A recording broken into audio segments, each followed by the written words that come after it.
So if we were to submit a sitemap to Google, and we'll walk through these, we've got to go back to our Webmaster Tools.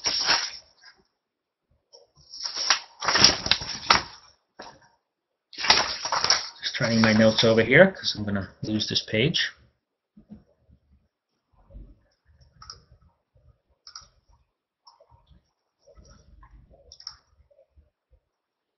So I go to my Webmaster Tools. These are our sites that we talked about. We want to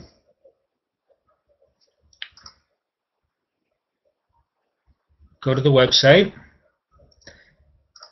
go to Site Configuration, and go to Sitemaps. Here is where we would submit a sitemap. We just type in sitemap.xml,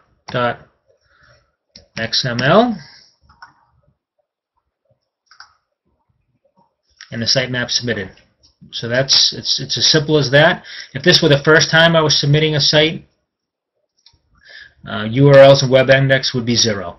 It would read that I had 6 URLs on the sitemap, and until the site was fully indexed, that would remain 0. So you may want to come back out here and verify once all the pages. I know some of Pan's sites have hundreds and hundreds of URLs in it, and it does take time for them to index every single page.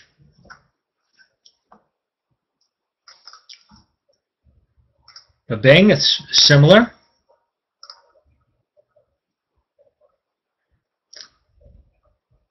So we go, well, we haven't verified that. Let's see if that works. Yes, we didn't submit that file. So Bing is very similar.